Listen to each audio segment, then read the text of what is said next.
turn of events.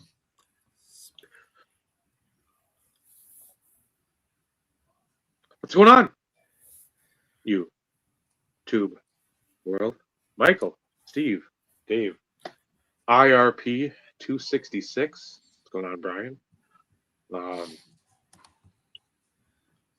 1 week away till Hall of Fame votes need to be cataloged and posted up on the old YouTube forum. What is it? 40? Get amongst it. 40? Is that the last count I saw? I'm going to say it's like 43, 45, somewhere in there. Because I saw, I think, 1 or 2 today. And that's been it. I've tried to confer with Brad just to make sure that I'm seeing everything. Right. I know there was one that somebody had YouTube Hall of Fame 26 in the thing, but they forgot the H. Oh, oops. Like, well, I said that makes, because I said, how many you got? Because I put Mr. Fisherbike had one that he forgot. He did his something. Addendum. Yeah, his addendum. So I put that along with the list just to have everything kosher. So if anybody's actually looking through the list, what's going on, Mike, Jeff? You see, because I don't care. We'll get into things. Paul. We'll get into Paul too, but he was adjacent to those comments, though. Well, and it never fails. So history continues to repeat itself. YouTube Sports Card Hall of Fame voting in the title for a live stream. And early on, we're already at 14 viewers. Why? Because I'm sure all you people want to hear what we have to say. Why? Because we don't hold back, maybe? That's been a reoccurring theme when the people talk about us. And in all practical purposes, I'm usually the foul mouth one. Well, so they say. I'm very opinionated. I will say certain things. I will call certain people out. Dave kind of holds the flag bearer to that more so than what I do. I hold back more. But do you? I do. Oh, I'm sure that there's a lot more that you could say, which sometimes you say for here on occasion. Allegedly. Since this is a family show, we try to at least, cap it a little bit. But here's my thing. Like, I have 2 chief complaints about all of this. One in which you've already been outspoken about, Dave. Me? One, I am seriously tempted to not vote for the modern ballot. Just to prove a fucking point. Not that it's going to matter. But the whole objective of this is to vote for channels that you enjoy watching. Correct? Correct. There is no argument from anybody here, right? Correct. So you put your channels in your descriptor box, as Dave likes to say. You want people to go check out said channels. It's a click of a fucking button. Check it out, see what you like. Why is it so fucking difficult for Brad to do all the fucking work that he did to go back to the announcement video, click on the goddamn Google sheet, and click a fucking link and look at some of the OGs? How fucking difficult is it? It's not. It's fucking insanely tough. It's not. It is the most difficult thing other than having a card show with TCG and ultra modern with vintage at it. Other than that, that's the most difficult thing in life. And what bothers me the most about it is like I feel as though like this is done on purpose. Oh yeah, that's fine. You know, I will give some of the people, I should say a person that I'm not a huge fan of. He actually did his due diligence. He did his part. Dave's best friend. My best friend. He did what he was supposed to do. Which is shocking because but again, I had a feeling that he would. Yeah. And to actually call it out, stating, take a moment. Make sure you do this. I will give him credit where credit is due in this sense. So kudos to him. And that's probably the only time you're ever going to hear that on this podcast ever. But I just don't understand why it is that difficult.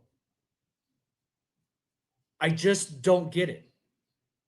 Again, to each their own. It's their channel. They get to do what they want to do. Most of the OG guys are the ones that wanted the fucking veterans ballot in the first place. So to me, it's a slap in the face. Why I give a shit so much, I don't know. But it royally chaps my ass that these people put out their ballot videos wanting people to go check out their nominations, and yet they can't do the same thing out of respect for the OG channels to do the fucking same. I don't get it. I don't get it. And there's more by the day. Like we're at 25% or damn near close to 25% of the ballots cast that did not have a single vote from the OG ballot. Why? And it's amazing. The hypocrisy and double standard. If you want to think about it in just terms of logic, which I know that what's that? What's that? Flushed away in that every was a big ask, Dave. I don't. But that, at least when I talk through it, it helps me. If no one else, it helps me. And I need a lot of help too. But anyway, I digress. Don't we all? You've got all these channels that have been around, let's say, again, COVID channels. We'll say that. We'll just say COVID or post-COVID. Okay. So you've been around 5-6 years, give or take. The chief complaint I've heard is, I really don't know these channels. Okay, we'll stop right there. So you jump on YouTube, you're like, I look up cards. Who do you think the first people looking up for cards are? Is it going to be little lefty NDV? Is it going to be Drew with his T206 shit? Max A. Jackson with his T206 shit? You're going to find Kenny Golden. You're going to find Jeff Wilson. You're going to find Santiago. You're going to find Mojo. You're going to find Card Collector 2. I'm going to go in this vacuum over here. Those aren't vintage guys. I'm breaking some bad news. I'm not Wade Barrett, but I got some bad news for you. Those aren't vintage guys.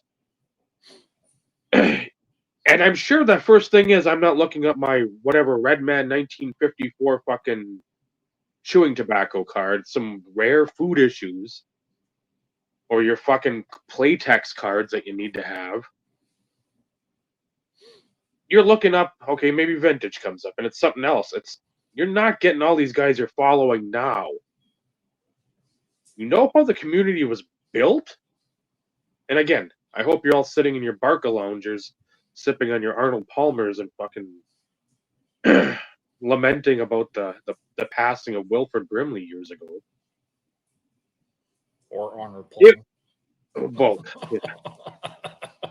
Jack Nicklaus. He's rolling over in his grave. Well, Jack Nicklaus isn't dead yet. Sorry. We followed people. We subscribed to people. You know what we did? You should not have spoke that into existence, Dave. He's fucking old, man.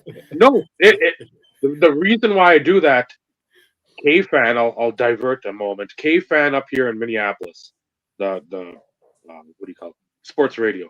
They have a preposterous statement tournament. So it's like the top, 68 preposterous statements, a lot local, but a lot national.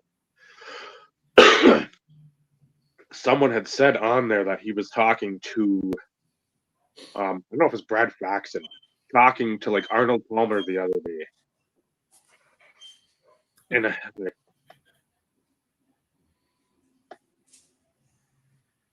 he's been gone for a while. So, and then somebody I think said something, and he said too something about like Jack Nicklaus would be rolling over in his grave. And I'm like,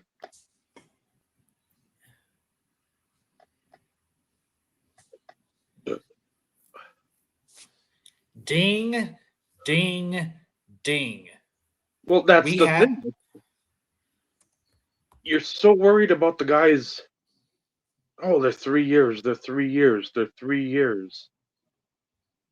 So these ultra modern YouTube content / video creators, all the modern, where you're using all these fancy editing skills for your cool intro, but your regular video is as grainy as the shit I was putting out in 2010. You want to sit there and preach about your fucking vintage cards and how great they are and reach arounds with fucking sandpaper because that's all you had back then, parchment paper. But now it's, oh man, he's been around for 3 years. Cool.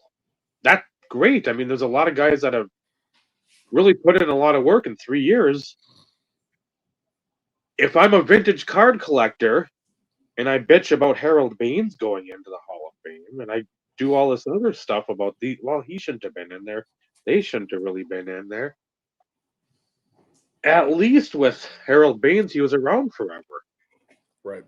At least that. And it wasn't just like you're going up, coming down, AAA, you're out for 2 years. But you were consistent for a number of years and playing very well for a number of years. Somebody does videos for 3 years and all of a sudden they're a GOAT. Why? Because they're a whore and they're on every fucking channel? Well, I want to go on the Beckett channel on Saturday mornings and I want to be part of 4 Collectors for like 3 weeks. Say I'm going to take my talents elsewhere, come back to 4 Collectors, and then now again say, well, I'm going to go in a different direction because I'm not making enough money, Sammy Thunder. Fuck you. It's bullshit. It's bullshit. You're all fucking whores for money.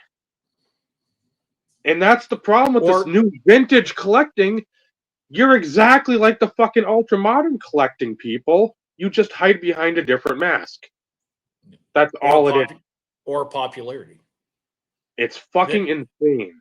To me, and I'm speaking just from my perspective, over the last few years, and I'll leave that as a very generic term, there have only been a small handful of people of newer channels,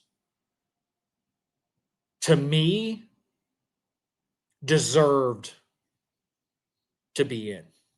And that list is very small. Yeah. Very small. And I'm not going to call out names because that's not important. It isn't. Under normal circumstances, I would. But like what I stated was a positive connotation. And we're going down the negative Nancy train here. So I want to maintain the whole negativity here. Small handful. And by small handful, I'm talking like 2. Okay. Not to take away from some of these newer channels. Great. Whatever. You put forth the effort. Fantastic. I've seen enough ballot videos from people I've never knew that they existed, voting for channels that I've never known that they existed. So it is touching other people to broaden the scope, which is kind of what it was intended to do. Kind of. Yeah. But I still go back because, let's face it, and yes, we dog vintage.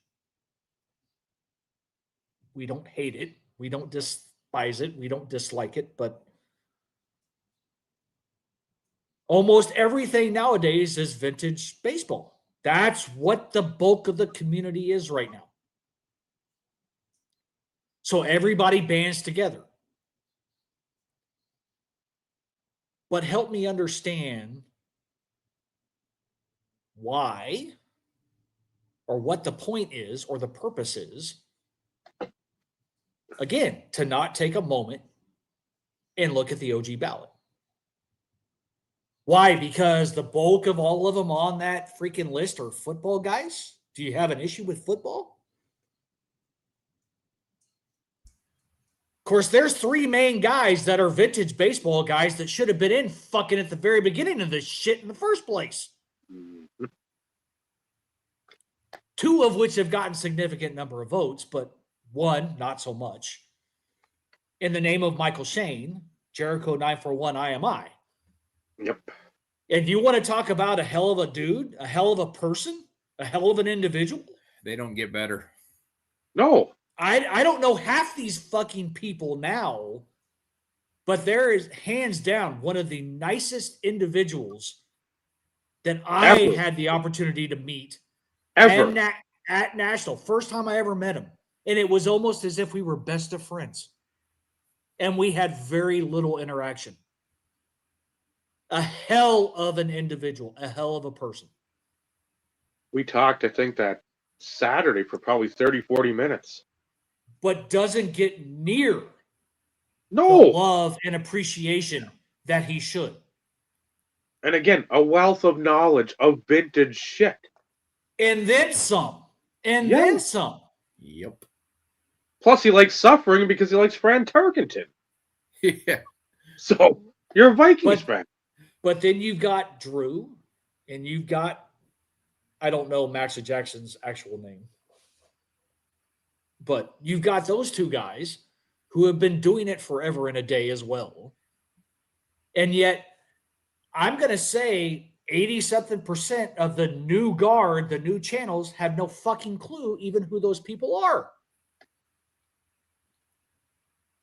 But the only reason some of these guys now are voting for him, you'll see like a baseball collector or somebody that has prominence saying something about him. And it's always the, well, if this guy says they're good, they must be. And then they'll check them out. Check them out on your own fucking free will. But I'm They should okay do with it. that. For Yeah. some of the guys, I'm okay for. I am really okay with that. I really am. If But if- that's what it takes to Yeah. get some of these guys recognized, I'm okay with that. But if I'm being honest, there's two changes that need to be made going into next year. One, if the veterans ballot remains, because it's a possibility that it may dissipate, who knows? But if it remains, you must vote for at least one channel off said veterans ballot, or your votes don't count. In other words, if you are leveraging what the whole purpose of this is, then do your due diligence. Do your due diligence. Take your time. Go check out a few of them. I don't give a shit if you like it or not. At least vote for one. At least vote for one. Even if you take it from somebody else and you know nothing about the person, at least vote for one. If you don't, your votes don't count. Yeah. 2, change it up. 5 modern channels, 10 OG channels should be what the ballot is. There is way more new channels than what there are old channels. Yes. It's not going to backlog of people that deserve to be in is far greater than you Correct. think these new people deserve to be in. Correct. Even And the- here. But hold on. And the reason I say that is because it's not going to change who gets in at the end of the day. Because right now, the last 2 years, almost everybody figures out and knows at the time of announcement. Who's Who going to be? is going to get in? Yep. So, because of that, most people are going to vote for the same 3 to 4 channels of the 5, Mm-hmm. which means those 3 to 4 people are going to definitely get in. The 5th is the wild card. Yep. So there is no impact to what happens at the end of the day when votes are tallied. And I'm going to give credit where credit is due. Just the Bears mentioned it last week in the comments, and he mentioned it in his ballot video. The total number of votes cast need to be swapped. There are like 3 to 1 new channels compared to the veterans. Just saying. You want to make it interesting? Okay. You want to keep the veterans at 5 because you're all too lazy? Okay. Top 5, or you get 5 votes for the modern. Top 3 get in. Change it. Yeah. There aren't. You look. You look at any Hall of Fame voting for any sport, and again, I know we're fake Hall of Fame. The recency At the end bias. of the day, I wish it never existed. It should have never been started in the first place. It's fucking dumb. Gives us Period. something to talk about, though. Oh, I'd rather talk about other things. I would too. This is just a set full of human sharks. Hey, I want my friends to get the recognition. That's really what it is. Just throwing it out there. Yeah, but recognizing something that means nothing. True. But it's a patch. It's now right now. I can it's buy really- patches on Etsy. It's turned into principle more than anything. And yes, we know, Michael, you give 2 shits. You don't care. And you just kind of maybe 3. I might give 3 shits. You just kind of hang around for this conversation because you always interject at the right time and add so much to the conversation, and we love it. But ask Dave though. When Dave and I reconnected years ago, which ultimately spawned the IRP, those conversations. He told me about this thing, and I'm like, what the fuck? And he's like, no, dude, you need to go just kind of like go do some perusing and poking around and let me know what you think. And like, I don't know exactly what my words are, but other than what the fuck. And are you serious? Yeah. Like, unfortunately. Some of the inaugural class, whatever, and again, status symbol, the higher subs are ultimately the ones that got like, okay, great. Which, in retrospect, Mike should have kind of figured that out, that that's ultimately how that was going to end in the first place. But as it progressed, people, as Dave alluded to, literally took the time to whore themselves out to be anywhere and everywhere they could on live streams or running multiple live streams throughout the week. Yep. Almost begging for fucking votes. It wasn't almost. It was. Like, why? I just don't get it. What's going on, Lou? Since he's here, I'm going to say it. Lou is one of those. The minute he was up for eligibility, we all knew that Lou was going to get voted in. Yep. And that's not a dig at Lou. Lou was one of those that deserved to get in. He put in the time. He did the work. He's a baseball guy and a Yankees guy, which, I can't give two shits about. No offense, Lou. But he's also real. Yeah. You didn't do anything. Nothing wrong. Nothing wrong. Not yet. Not yet. But to sit there and watch some of his videos as he's drinking his bourbon, at times, like those are some of the best watches because he just fucking starts laughing at himself. There's nothing better than that. Like, we all, as people, need to do better about laughing at ourselves. But again, Lou is a prime example of we knew the minute he was eligible, there wasn't a shadow of a doubt that he would get in. I'm sorry. That doesn't help your that doesn't help you, Lou. I'm sorry. But there's just so many things about all of this. I figured you were. That's why you're here. There's just certain things and again, I'm going to pick on Lou just because he's here. And a lot of people know Lou and a lot of people like Lou, including me. He didn't have to go whore himself out. He didn't to get the vote, to get the recognition. He stayed true to himself. He always did what he did. And he got the recognition. That's the way it should be. That's the way it should be. Unlike a person, no offense, Bob, if you're watching, I know he's your good friend, but Zombie Collector, who was literally up everybody's ass, and it was more as a jab to MBCC, more than anything. But at the end of the day, what purpose did it serve? He came back around during voting and literally was up everybody's ass. He gets in. What happens? Poof, he's gone again. And we'll probably never see him ever again.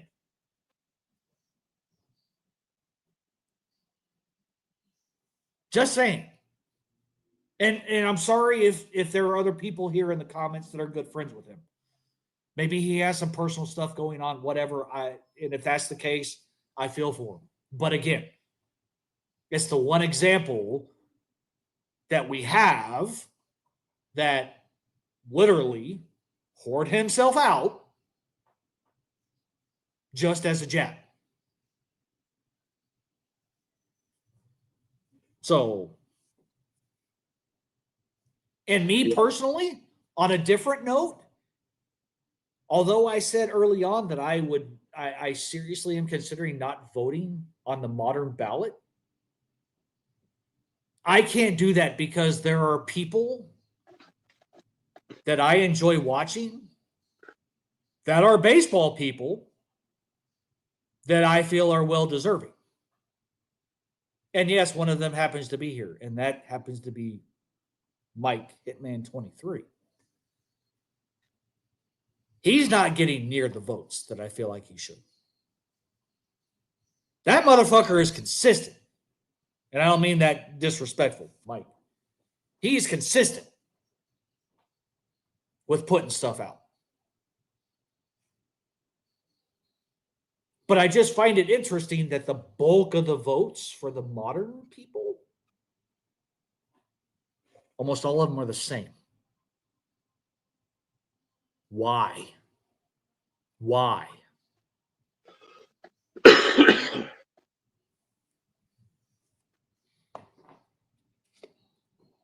Call me crazy, but, again, literally, outside of a couple that I've come across of individuals that I've never heard of before, ever. And the only reason why I came across them is because, you added them to your playlist, Dave. They're voting for people. I'm like, who the fuck are these people? And that's great. I honestly think that's a good thing. Yeah. But yet, where's the OG votes? Oh, that's right. Because you started your channel in 2024. And?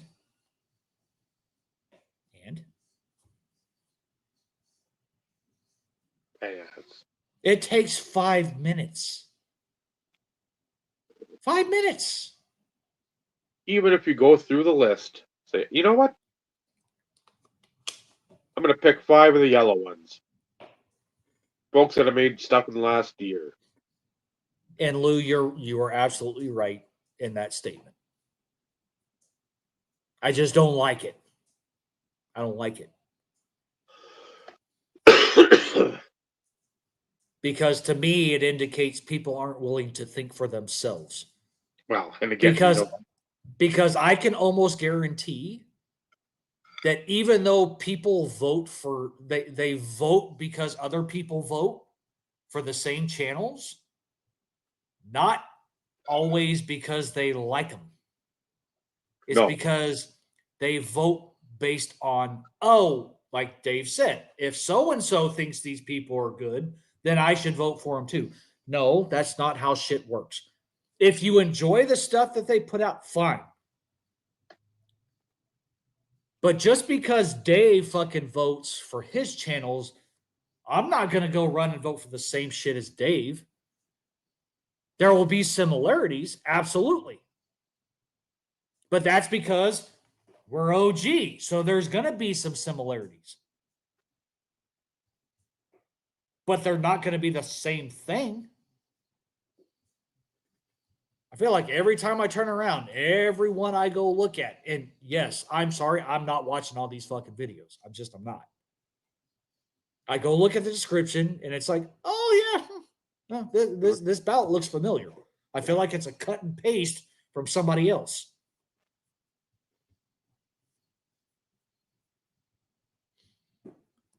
And as we've said for I've said, I know since the initial one, it's like when you vote for somebody and you give your reasoning, and it's somebody, and I've heard it with a lot of the newer channels that vote. I really don't know this guy, but it seems like he's got a great collection. Okay. So then you won't take time for the OGs who probably have amassed as, if not a better, but an equal collection, maybe not in terms of quote unquote resale value, but maybe the amount of cards that they've put together. Micah, and how many fucking Twins cards? 10,000 Yeah. different Twins cards. And again, I hated leaving him off the ballot because I've had him on my ballot every year. But that's the thing. Michael, you almost feel like it's like, fuck me, man. Half our 10 channel ballots, like 6 to 7 people on the ballots were OG channels. All well deserving. But because we can only vote for 5, we feel like a sack of shit because we had to leave people off.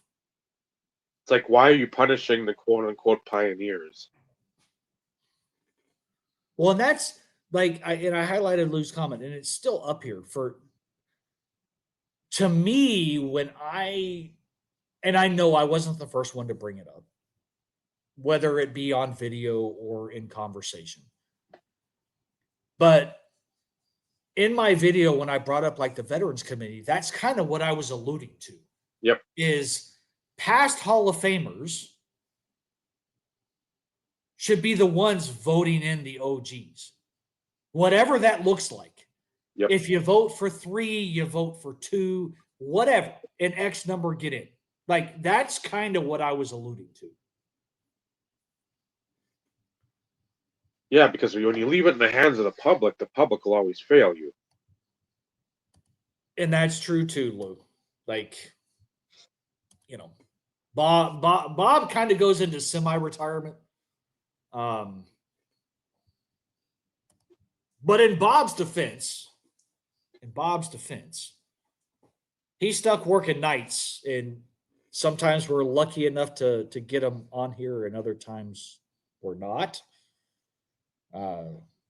So his schedule is completely freaking reversed. Yeah. So and that does not change his standing with our friendship or with the channel. He's still a member of the IRP. And we give him shit just like Carlos did years ago that we need to revoke his patch, you know.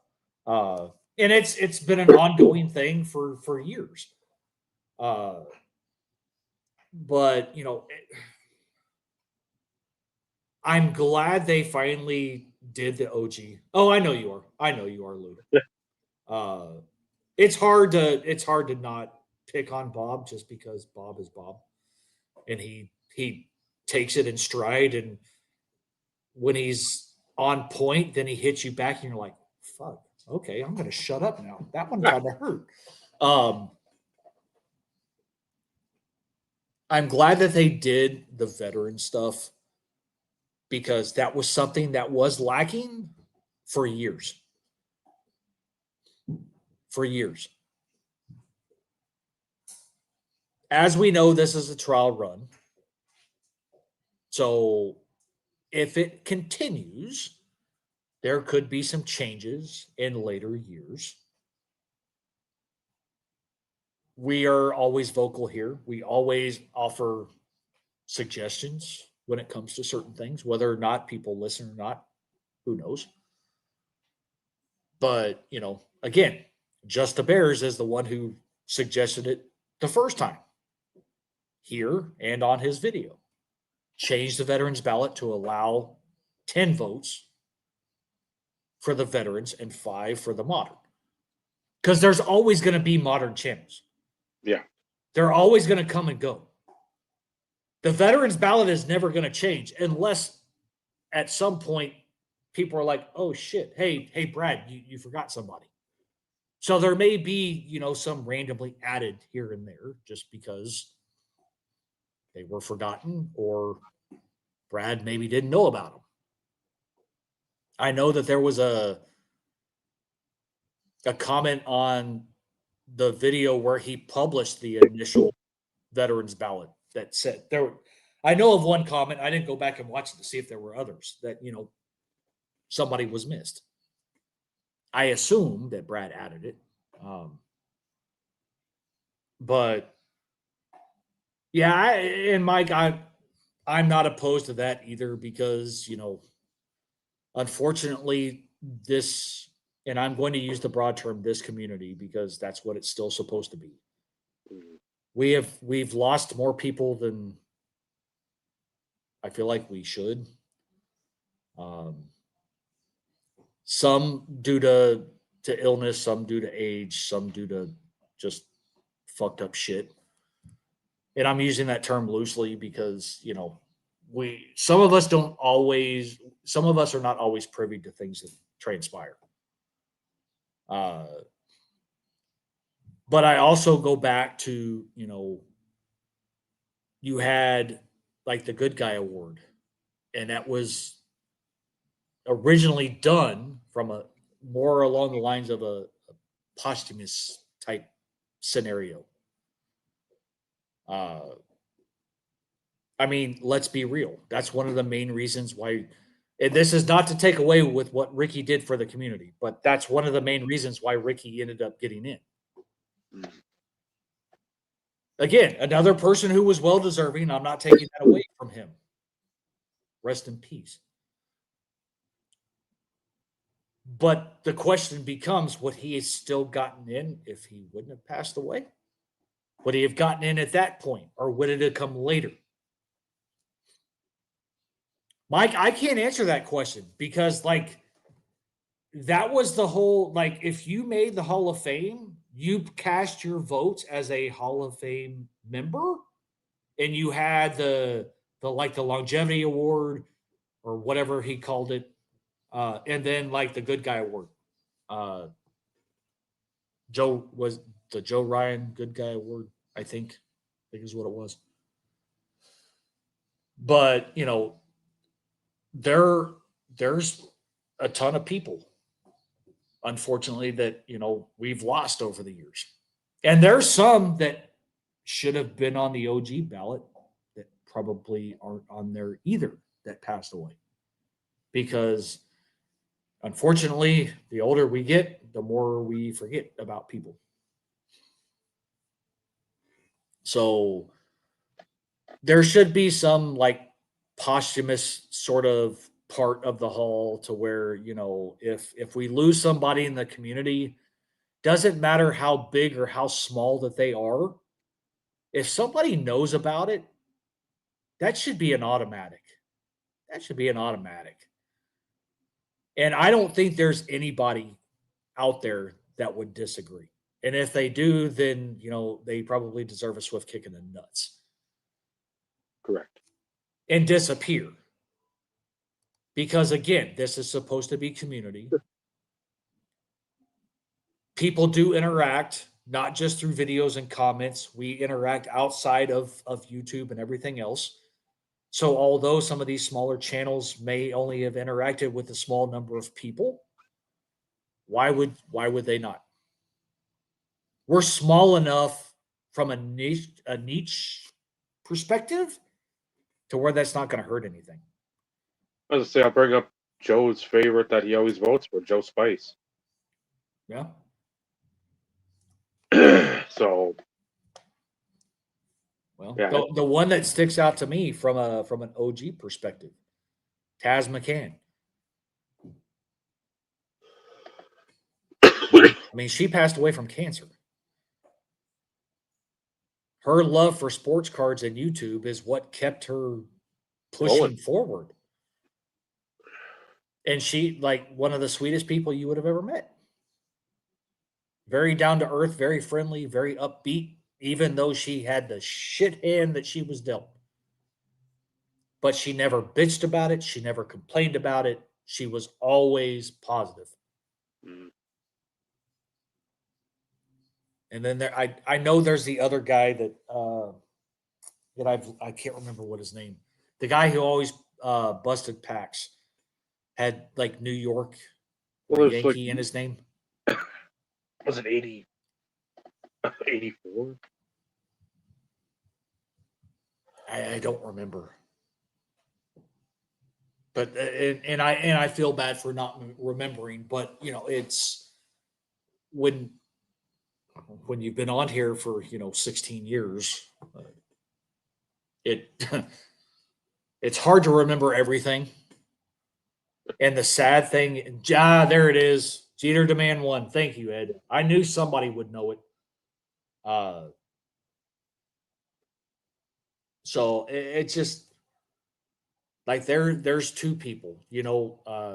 Lou mentioned two people. Why not?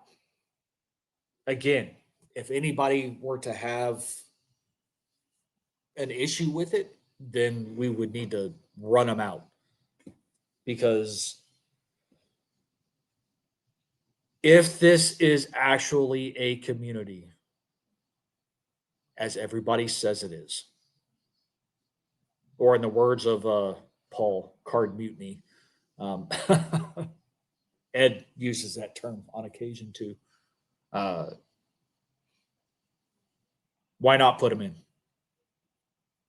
Just saying. It's not going to hurt anything. It's not going to lessen anything. It's, again, when you think about things in a lot of sense, everybody votes for their friends outside of a few channels.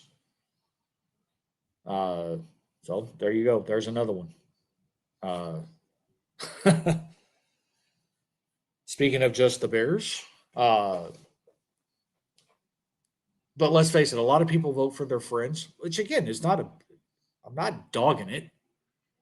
But then there are people who still vote for these channels that actually vote because of interactions or, legit think they're decent people. I'm sorry. I'm speaking for myself, but I give two shits about what your collection looks like. Seriously. I don't care. You could be showing off all fucking base cards, aka Micah, which he does a ton, and is well deserving because, like Dave said, he voted for him every year, but because of kind of the change in how things are working, he was unable to vote for him. I don't give two shits. I don't care how much it is. I don't care how much you have invested. I don't care how much it's worth. I don't give a damn if you're showing freaking tore up garbage pail kids. Seriously, I don't care.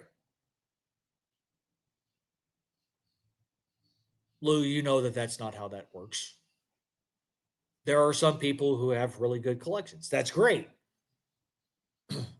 If you've been collecting for an extended period of time, in a lot of people's opinions, that's probably an accurate statement, but that shouldn't matter. Just because, Michael, for instance, has, 15 Aaron Rodgers autographs and 25 Brett Favre's and 5 duels of those individuals doesn't mean that in the eyes of everybody, that's a great collection. No offense. And I know you're not taking any offense by what I'm saying either, Michael, but what does it matter? Absolutely not. Yeah, but what does it matter? What somebody's collection looks like matters absolutely zero in all of this. It should 100%. 100%. We don't all operate with the same amount of money, time, any of that stuff. Mindset, philosophy, end game, whatever. Yeah. What your collection is, I mean, it really just does not register. It doesn't matter. But I find it interesting that over the years, a lot of people you hear, it's like, oh, well, they got a great collection. Well, okay, that's your opinion. No disrespect. No disrespect to anybody who says it. But what bearing does that have on you voting for that channel? It shouldn't matter. The whole objective is these people make card videos. Yes, a lot of votes for friends. Understandable. We all knew that was going to be a thing, and it's remained consistent. But you're watching videos. That's what the vote should be for. Do you enjoy watching the video? What they're sharing, what they're showing, what they're teaching, whatever it may be, that's the point. Which is exactly the point, Mike. 100%. Because to me, I like what Michael collects. I think Michael has a phenomenal freaking collection. Phenomenal. Michael is my friend. But just because we're friends and I think he has a great collection, doesn't solidify why I would vote for him on the OG ballot. I enjoy watching what he puts out. Because it's not just about the cards. He shares the stories. Overshare. It doesn't matter. And the other thing, he makes long videos. So, I have a tendency to like longer videos because Dave and I have a tendency to put out the same shit. So we kind of like the same thing, right? Correct. So, and again, I'm not dogging people. I'm just putting things out there to where people need to take a step back and really think about who they vote for and why they vote for people.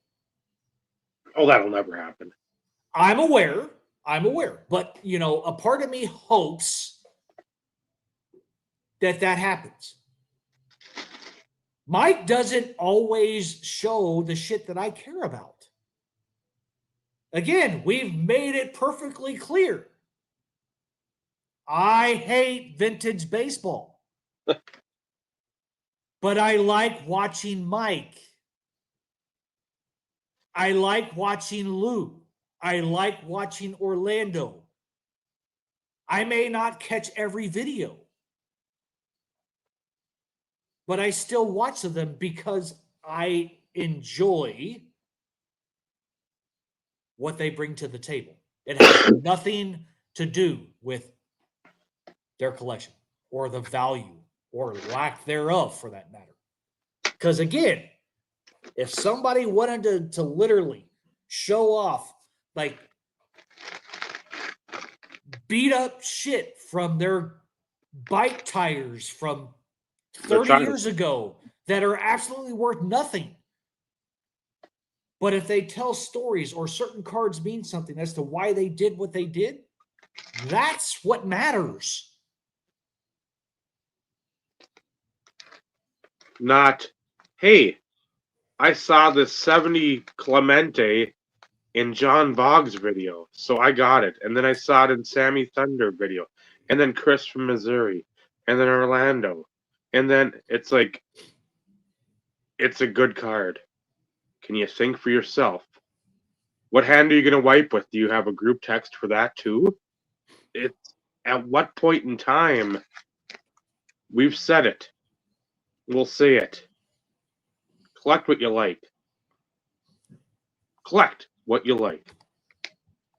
Don't collect because somebody else says it's a great card. Yeah, that's what influencers do. Well, yeah, and that's what the vintage community is supposed to be against. But guess what? You're the fucking same people as the influencers, but with a different mask. Correct. I just years ago. Yes. Well, I won't use the term influence because that's not what it was. If somebody showed off a card from an insert set, for instance, and it's like, oh shit, that's fucking badass. I wonder if the guys I collect or the guy I collect has one. And then you would go look for the same insert set or the parallel or whatever for your team or the guy that you collected. Yes, it's an influence, but it's not the same fucking card unless you happen to collect the same player or the same team. Mm-hmm. You know, it's, oh, damn, that's badass. Like, I've never seen that before. Are there any Broncos? Is there a TD? Or shit, you know what? I think Michael may like that. I wonder if they have any Packers. That's what it was. That's what it was. So, yes, influence to a degree, but not to the extent of, hey, I got this card, and then before you know it, the next 6 videos that come up in your freaking, suggested or recommended videos from other individuals are the same fucking thing. Yeah. And seeing that was something you could tell back in the earlier days amongst our community and circle. You could tell the people who picked up cards specifically because somebody else did and they want their attention. Oh, 100%. 100%. Or their value or expected value even, because there were a few. Yep. And let me tell you, they didn't last very long because they tapped themselves out real fast. Yeah. And granted, and you could tell it was disingenuous. Correct. Nowadays, there's obvious, there are plenty enough people in the space to have obviously significant amounts of money. Okay, well, maybe it's a facade. I don't know. But the amount of money that seems to be spent nowadays pales in comparison to years prior on a major level outside of a few people back in our day. And we all know who those people were. But even back in our day, those super massive cards were it was super duper rare to see anything hit 5 figures. 100%. And because we're talking different price points too. 100%. And that's what I mean. Back then, if somebody spent $1,000 on a card, you're like, holy shit. Yep. Yeah. That is unreal. Yep, because there weren't many. Now people spend $1,000 on the 17th best parallel of that player. Right. And it doesn't make any sense. It's just a whole different world, and Agreed. ugh. Which it's hard to compare the eras. And I'll use the term eras. It is, but to a degree, though, it's still the same. Yeah. I don't know. It'll be interesting to see if we get close to the same number of votes. I feel like there's not as many votes, kind of almost at the close to the 1 week mark. Yeah, like compared the to the years prior. Nah. Hey, Scott.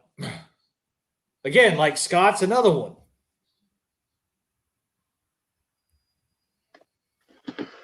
You want to talk about somebody who knows some random shit? And Go watch replays of the IRP, and when he starts going off certain tangents based on things that we said or something that was said in the chat, he's got freaking information for fucking miles when it comes to stuff. It blows my mind. He's another one. Again, I hate vintage baseball.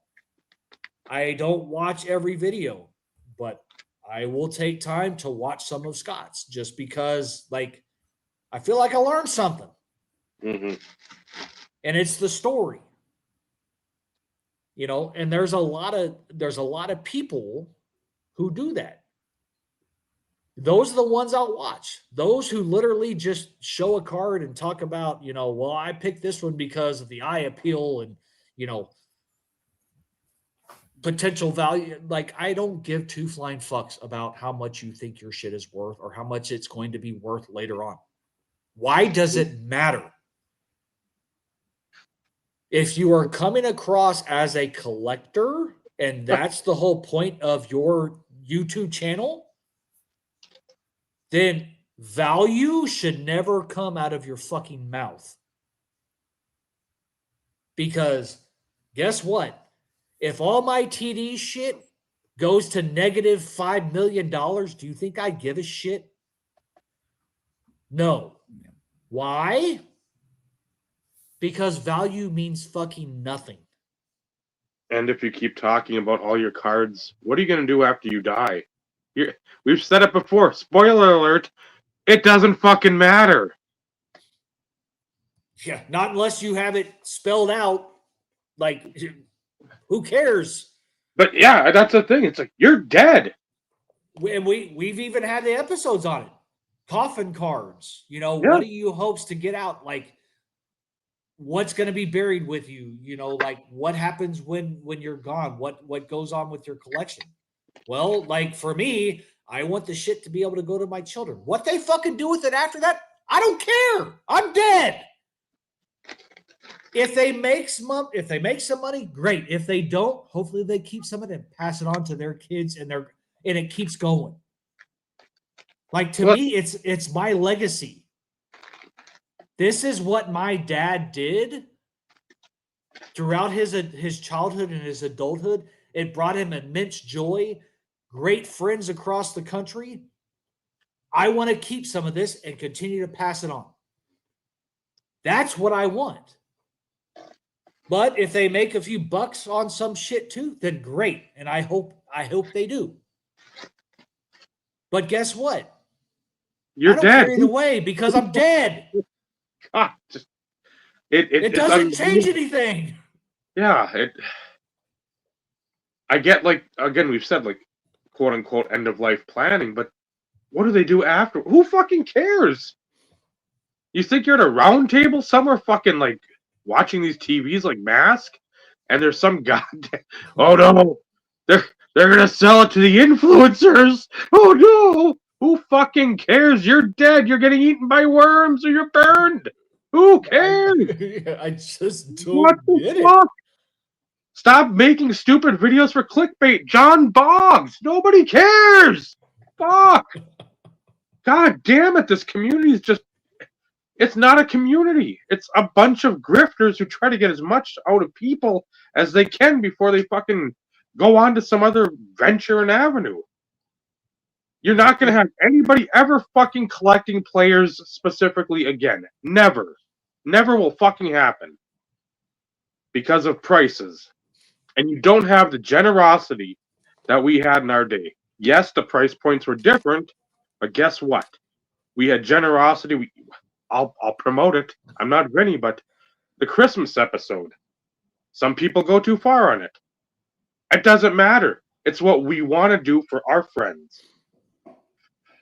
And we feel good about it because I don't know if I've got any, Mike. I mean, you may have seen some possible pictures on Instagram lately, but yes, that is true. So Ed, like to add to your point, as parents, like we would love to leave something for our children. Let's be real. But at the end of the day, is that our responsibility? Isn't it our job to actually live our life like we should? We as adults or parents should not live our life in hopes that we leave something for our children. I'm sorry. I may get a lot of flack for that. The thing I wanted my kid to have is have an open mind, but also be able to think for herself. You base your opinion off of facts and research. If you have tangible things in the end, great. If I want to leave her something, I want it to be whatever. Right. Like it. Pictures. I want her to have memories. Again, things are not tangible at times, but at the same point, I'm not leaving you a house, a car. Yeah. Don't take things out of context. Like like putting things into perspective because, yes, my grandparents, their generation thought different. They left something for my mom and my aunt. Okay. My mother fucking literally blew through it. Okay. Blew through it in more ways than one on stupid shit. But my mother was also a collector. So go figure, right? She didn't leave my sister and I dick. So again, and I'm not dogging my deceased mother, rest in peace. I love my mom, like with like every amount of my being. But she didn't leave us shit. Other than a crap ton of stuff to do to help my stepdad, making sure that like he had all his shit in order, right? Mm-hmm. So that's what she left us with. A lot of work, and a lot of headaches and heartbreak and tears. But at the end of the day, does it matter? Absolutely not. Because she lived her life until the day she died. She inherited money from my grandparents. She spent it. That was her right to do. If anybody's children grow up in this world expecting that they're going to get something from their parents, then there's a bigger fucking problem. I, however, want to make sure that I leave something monetarily for my children, but it's not going to be because of my card collection. Okay? But it shouldn't be expected. Ever. No, we shouldn't be collecting so they've got some sort of like nest egg or golden parachute so their lives are easier. It's like, you know what? I don't mind leaving something, but at the same time, sort of like you, my dad died like that. Woke up and guess what? I don't even remember what morning it was, Thursday or Friday morning. Hey, the pastor's here. Yeah, it was kind of quick for my mom too. I mean, like, oh, okay. My mom was sick, but it was one of those of which it's like we knew, but we didn't know. Yeah. I wouldn't say you're lucky in that sense. I mean, you knew. You could see my dad was and it wasn't like declining in the sense of cancer, something where it's physically you see that. It was understood. him drinking, and then like, oh, I haven't seen Dad in a couple days, and my mom was like sort of scared, like I don't want to go in the bedroom because I don't know what's going on. That's how my father died. And then she went in Biological. cold. Yep. Called my grandma or aunt or whatever, and probably called the pastor, said, hey, and then whatever, the ambulance. Again, I don't know. I haven't asked her. I really don't care to ask her.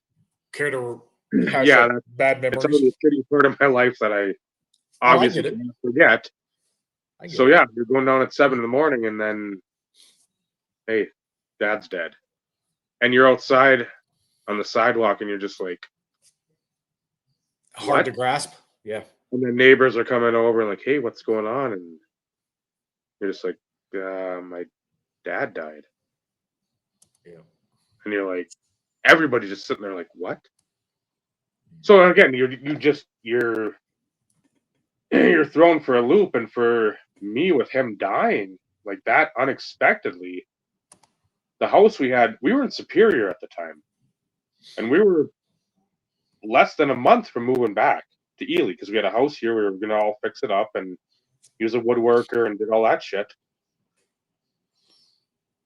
In the house we moved into, I've said this every time to anybody that's listened. I wish we had pictures of it.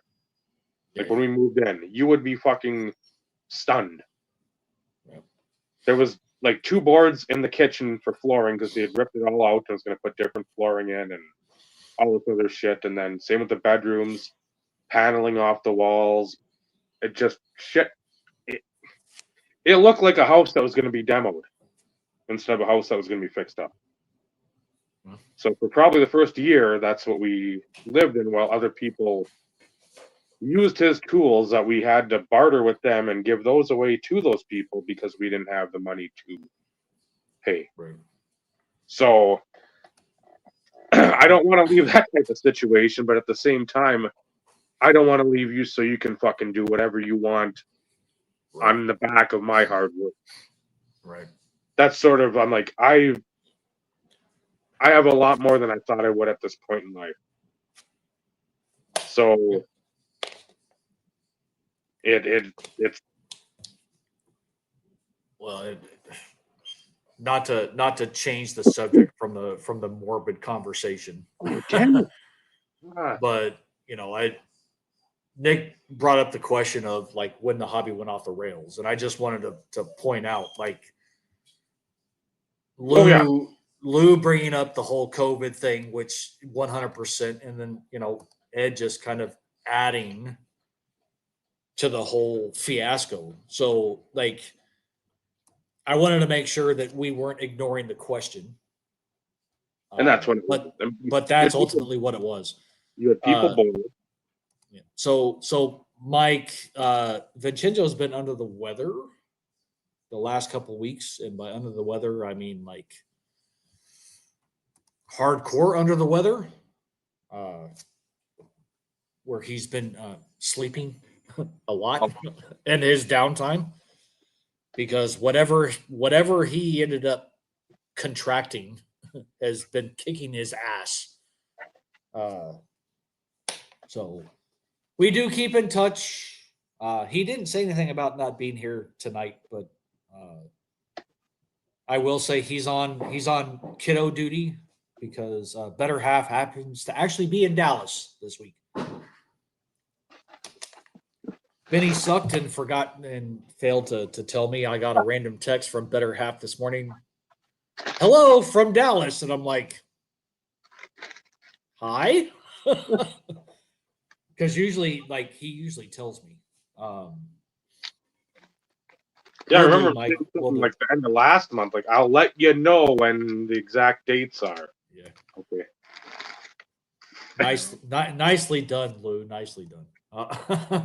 But I also, like I told her, I was like, because I asked her where she was staying, and I even reached out to Vinny. I was like, is it just better half? And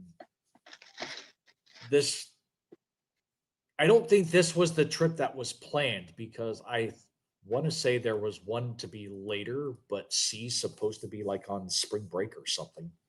That's what So I thought. there was a possibility that they would be here together, but like February for spring break seems a little too soon.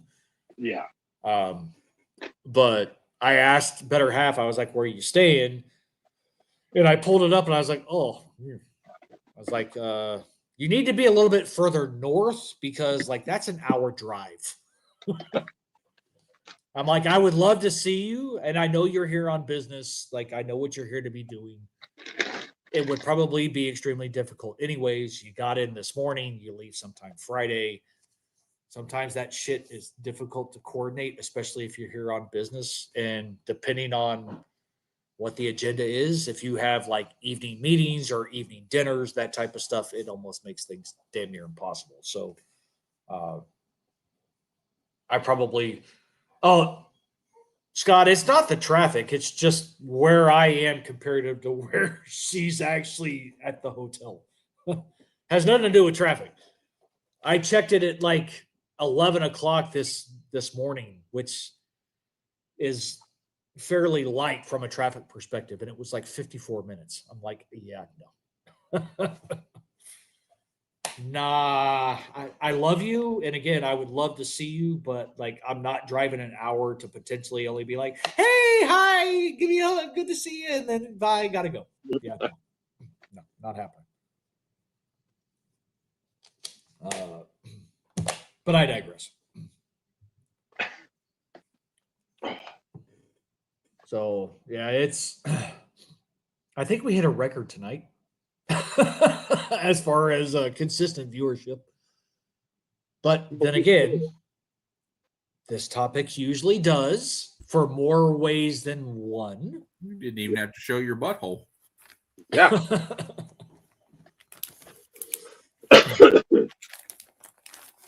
Oh, Stay okay. tuned next week. Good to see you, Orlando. Glad you could stick around. But you know, this has always been a polarizing topic.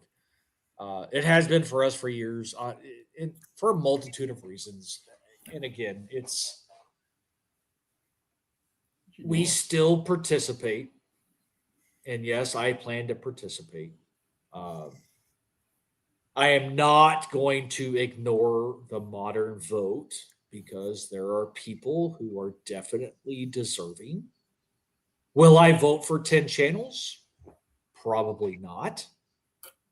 And you did, or again, like there are people who took the time. But then again, Orlando, you don't come across as a person who's not going to take the time because you have interactions with some of the older channels. So like you have an appreciation. But will I vote for 10? Most likely not. I have a Word document that I actually track who I voted for in past years. This year, of course, is going to be different because you know you have the modern and then the OG ballot, and I do it just to make sure that for whatever reason, if I voted for somebody in the past and they still haven't gotten in, I want to do my best to try and remember to make sure I vote for them again. Is the only reason why I track it. I could go back and watch the past video if I wanted to, but you know, effort. Like I'll just pull up my I'll just pull up my freaking Word document. And like I haven't filled it out yet. I'm pretty sure I know who I'm going to vote for on the modern ballot. The veteran ballot, that's going to be the tough one. It really is. And like you said, Dave, early on, I know people aren't going to care if I don't vote for them, but it still sucks, especially if it's people that, for instance, you and I voted for in the past, because people have to get left off because although we may vote 7 or 8 OG channels on a ballot of 10, when you're limited to 5, you're at least losing 3 people. Yeah. So Carlos is one that I feel like probably should have been in some time ago. Like, and he's been right there, right there. But the problem becomes is some of these bigger channels that hit that 3-year mark, ultimately like shadow Carlos. Which again, if Or you Mike, want consistency, Man 23, Mike Canadian Cards. There are other channels out there, in my opinion, that are more deserving than those that will probably get it. Just saying. correct. Well, and that's always. I'm sort of shocked too, so far, and again, that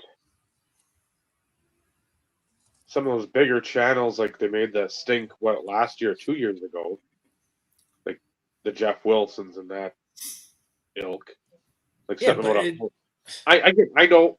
I'm just the dumbness of like, well, again, this isn't who has the most views, who has the most subs, who has this or that. It is a community based, was supposed to be a community based initiative. well, and it's not just that. Collector focused. Well, yeah. Just because you got collector in your fucking channel name, card collector too, doesn't mean the end game isn't making the most money or trying to generate the most revenue back your way. Correct. And it's no different. Like, and yes, we know some of these influencers actually do collect. Maybe some of it's a facade for some, but some do collect. Okay. But their videos aren't collecting focused. They are, oh, how much money can I spend at this table to then ultimately sell in my store? No offense. I don't know any of the fucking influencers. I've never met them. I've never shook their hand. I've never had interactions, nor do I care to. But that's not card collecting content. I'm sorry. It's not. That's grifting content. I just like it makes no that is what makes no sense to me. Out of anybody that has I'll call it a significant following, there are 2 channels that I would be okay with if they got in. Jab's family and Absolutely fucking not.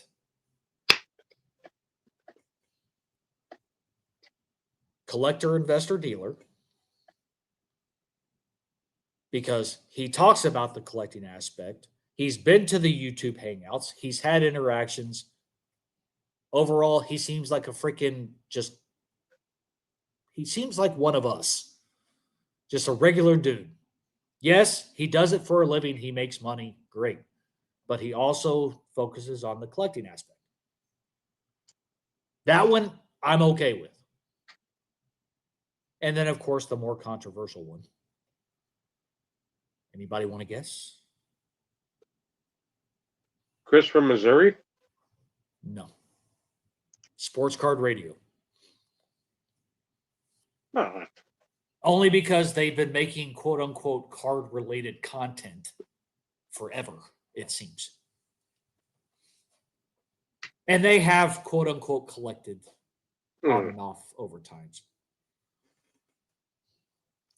Most likely, Lou. I I happened to stumble across something the other day, and I'll bring it up in after hours because then I may condemn myself to hell. Having to do with him specifically. But like he's now a breaker. He sells freaking mystery packs, repacks, whatever the fuck you want to call them. They're fucking mystery packs. Yeah. You know, And yes, there are certain breakers that deserve to be in. Dave, you voted for one of a lot of people's favorites, and Chris Justice. You know, I brought up Aaron, AR Platinum, when like that's who I first stumbled across when doing or finding sports card videos on YouTube. We all know True 17, Chad. He was 98% breaking. You know, Tyson. Like, those are individuals that were, I would say, a higher percentage of breaking that are well deserving, because breakers do deserve a place. And by that, I mean the older breakers before it became all about how much profit you could make on a fucking break.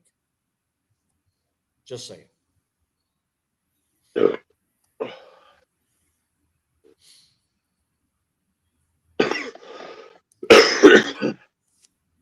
But Ed, that's the thing. It's like shoulda, coulda, woulda.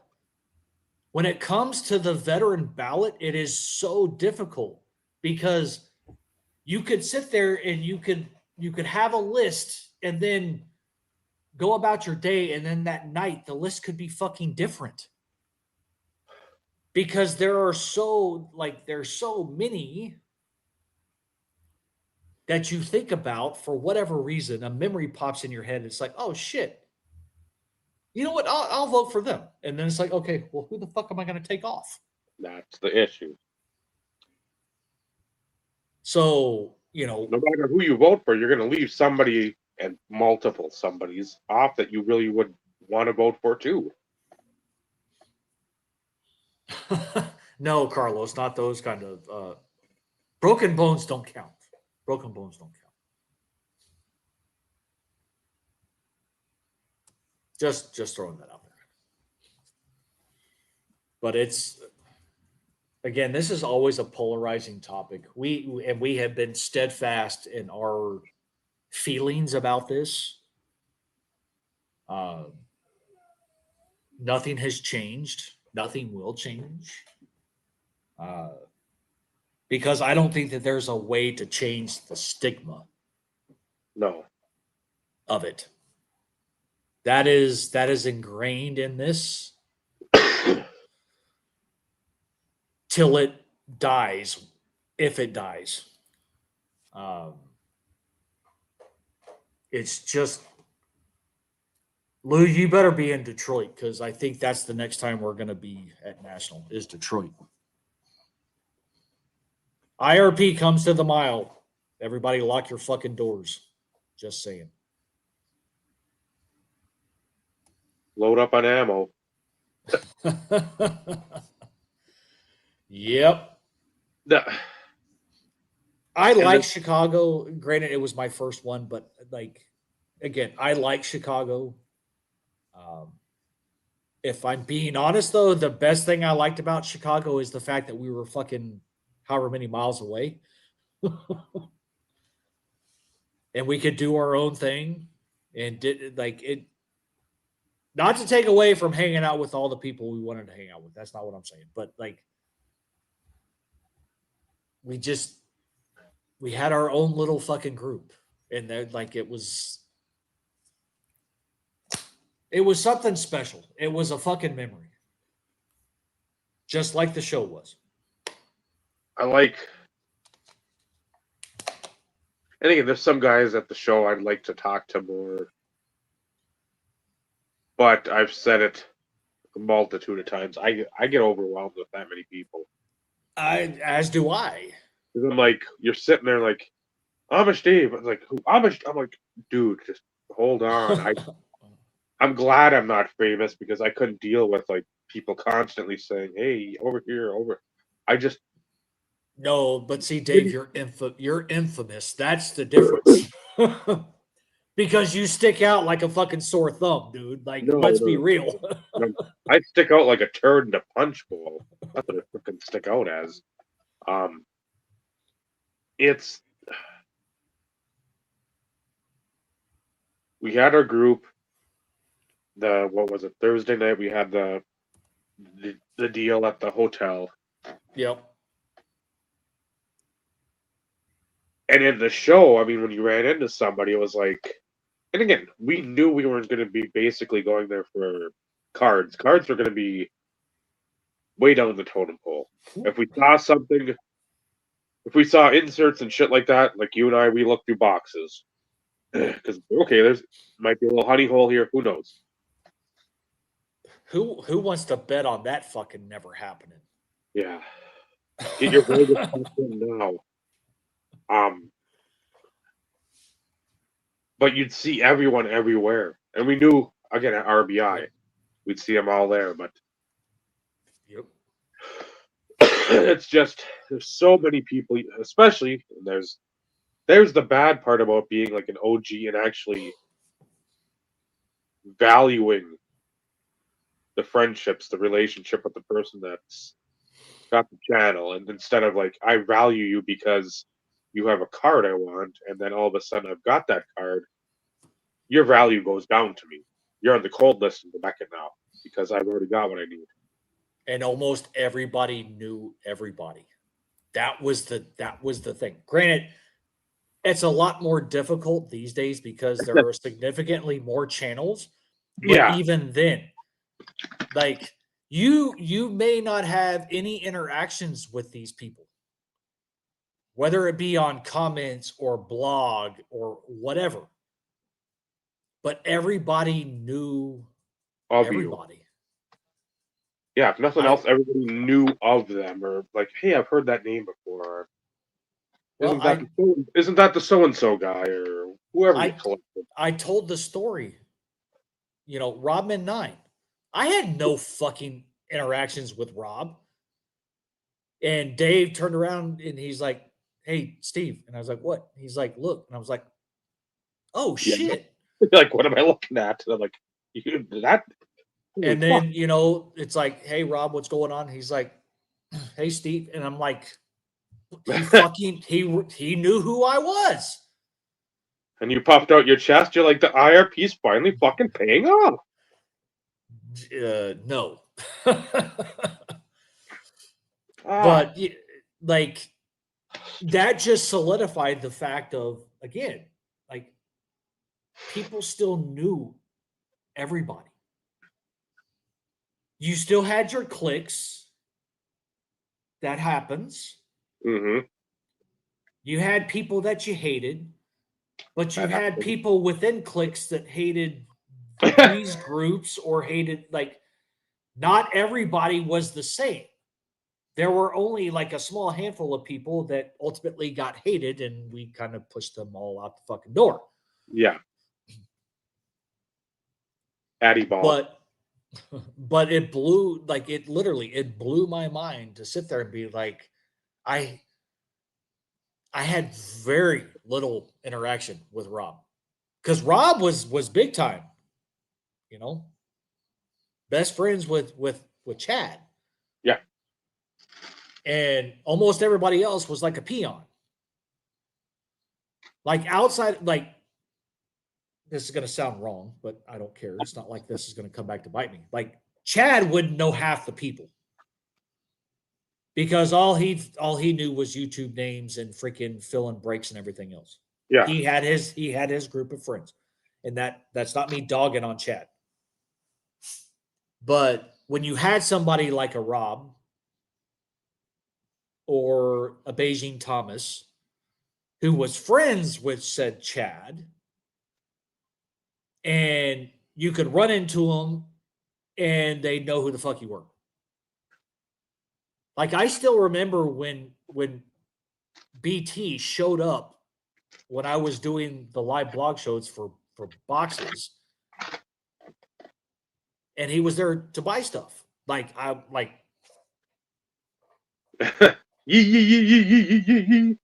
like, what the fuck?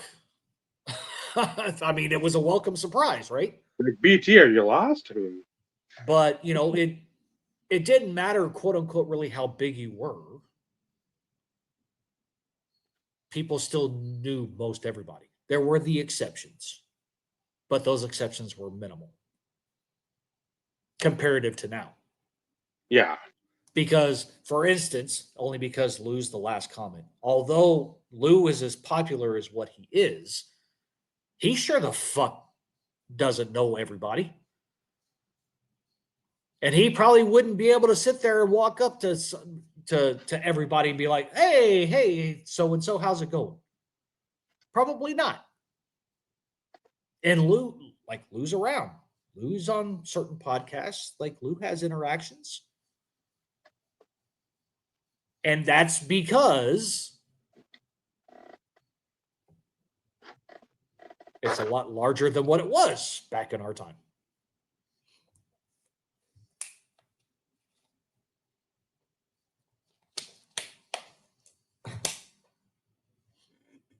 Yeah, but again, like you still put forth the effort. Like, there's a lot of people that you're on first name basis on. Like, and yes, you would sit there and pull the sup. Like, I get it. I still go back to Wednesday night when we were all leaving, and there's like again fucking shit ton of people outside in that lobby, and then I see Rick. That's fucking funny. That's the thing that it.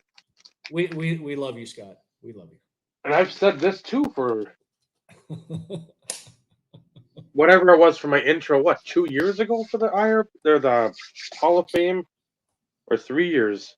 The curious onlookers. That's literally what it fucking is. Because you're just like, are these people that are on here that are fucking like fingernails against a chalkboard to most? Are they going to be the same as they are on here in person? And I know Rick, Vintage Oddball, you could just see him sitting there looking at me. I told Naomi, look at that guy. I kept him like pointing and looking because he's like just looking like he knows who I am, but he's like, I didn't know you were going to be here. Like, I'm not like everybody else and telling you 2 months in advance and 7 videos in a week. Hey, I can't wait to do this at National. I'm looking for this card at National. I'm going to hold hands with these 4 collectors at National. I'm going to have a 3D party at National. So yeah, Rick. I mean, I love Rick. He's great. Oh, so Rick is fantastic. And then that's he's got a hell of a personality. And that's the thing. He's a fun guy to be around. But you could see when he was talking, I think it was. And lo and behold, yeah. Speak his name and he shows up. Well, I'm sure he's watching in the background. That's one of those things where I'm pretty sure he's got us on, but doesn't want to have like that. He doesn't want to have his name highlighted, because once you make a comment and you're highlighted, you're part of the problem, not part of the solution. Well, it's no different. It's no different. All these crazy fuckers who were actually voting the IRP on their modern ballot. Thank you, by the way, because we've all said we would rather go in as the IRP than we would as individuals. And again, we thank you for that. We're not going to sit here and, hey, we're going to start giving away stuff so you vote for us. Like, that's not how we do things here. But those that continue to vote for us, your credibility is completely starting to go in the shitter, folks. Yep. We love you. We love you and appreciate you, but just know your credibility, every time you vote for us, it's going in the shitter. Be thankful that if you're in the Hall of Fame already, that you're there, because if you voted for us and you're not, you're never getting in. 5, is that it, Lou? Yeah. I maybe 50 I would be expecting. Oh, I can only imagine how many dislikes this one's going to get, because like the viewership on this one, I think I saw up to 28 at some point, and we've been averaging about this currently throughout the entire stream. So yeah, that was the thing back in the day. You didn't have, when you had a channel hit 1,000 subscribers. That was something. That was That was huge. that was big shit. Now you got a channel that's been around for like 2 months hitting 1,000. I'm like, what do you bring to the table besides purchase subs? And I don't mean Subway, Quiznos, or like the fire department ones. Firehouse. I'm like, how?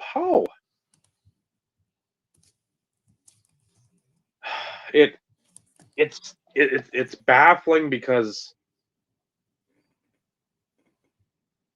people vote for like, oh, now it's again the most quote unquote they spend the most or whatever, have the best collection. I'm like, so you got X amount of subs, that means you're the best channel.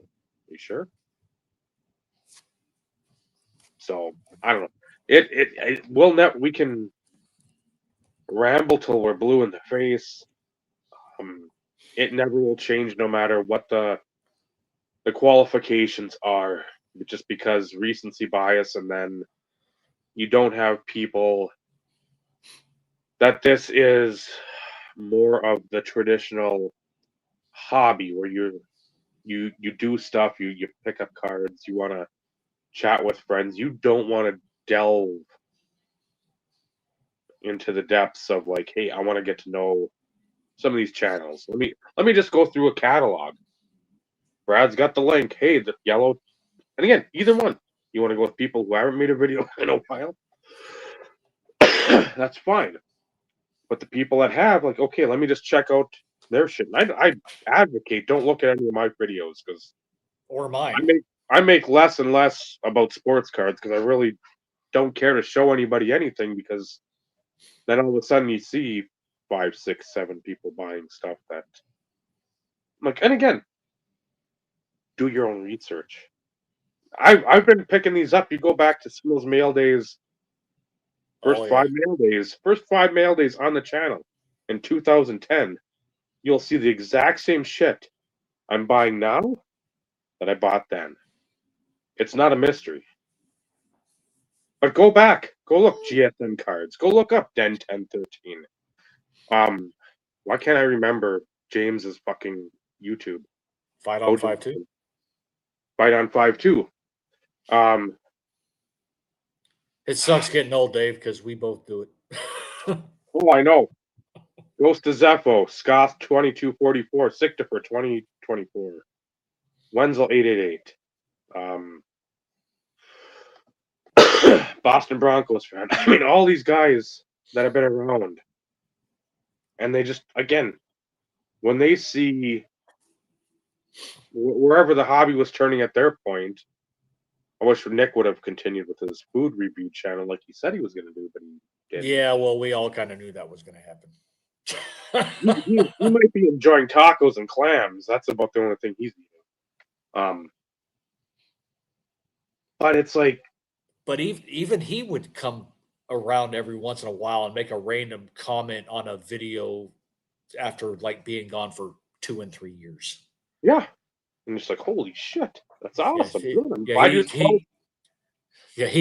left and kind of stopped doing his thing, but every once in a while, well, Foxy was here hanging out for a bit. I know. I haven't heard anything. I gotta send him something. Dazzler. I mean, Paul would come in from time to time. We tried to get Scott or Chris on, and his connectivity issues were sucking ass in the basement. Still got to reach out to him too, but and I've tried to get good call. 6 math, nothing. It's like nobody wants to hear. I'm like, dude, we've had 266 shows of fucking nothing. Well, not Jeff's been on, Brad's been on, Hobby Box has been on, Ryan's been on. So I mean, Mike Kramer's been on. So we've got people that are actually talking. So let's say 256 of them. 10 are worth people listening to. Probably more, but we don't talk the under. Much. We talk about a lot, but we don't talk about anything. It's not like we're setting. Not now. Early on, until we decided to go, we take a left, and then we'd make a U-turn, and then we we'd go on for a while, and then all of a sudden it was like hard right, and then we hit a fucking brick wall. And then it's like, oh shit, put it in reverse, go left. Yeah, So like early on, we tried and failed miserably. But again, it was still fun. It was still enjoyable. And that's why we still do it now. It's again, we're not everybody's cup of tea. It's no different. Carlos is not everybody's cup of tea, but like we do it because we still enjoy what we're doing. It gives us an opportunity to one, talk to each other, hang out, see each other, interact with other people, whether it be via the comments or having somebody on. But we still enjoy it. It's still fun for us. The minute it stops being fun, that's when it's going to be, okay, we got to move this to once every 2 weeks, once a month. But as of right now, we can always find something to talk about. Maybe not fun for everybody to listen, but we can always find something to talk about. And sometimes we don't talk about nothing. Okay, it may seem like we don't talk about nothing. Obviously, we're talking about something, but no, because there's so many guys I'd love to get on here, and just time, life. Again, if I could somehow connect Ryan, I am 140. It's the Tuesday thing. Like, and I think that has a lot to do with it. But there's like one, we would never go and try and contend with Carlos or Floating Head Fuck, for that matter. Well, more so him. That's not going to be. Carlos owns the Friday, as far as I'm concerned. Well, yes, and that's his audience, a chunk of our audience. So it's like, why would we? Yep. But on the flip side, like, we have kids, like we have other things that we end up doing. So like the weekend is not something that works for our schedules, which is why we would never be on the weekend unless it was an impromptu type situation or something along those lines. But 99% of the time it ain't happening. And that would be when probably other people would be more readily available. But yeah, it doesn't work for us. Where we had somebody that we could only get on a Saturday. That would be something different, but we would also try and do our best to at least say, hey, we actually are getting so-and-so. Yeah. Check your calendars. It's going to be a random Saturday type show. Yeah. But I will be back. Michael, you may have to talk.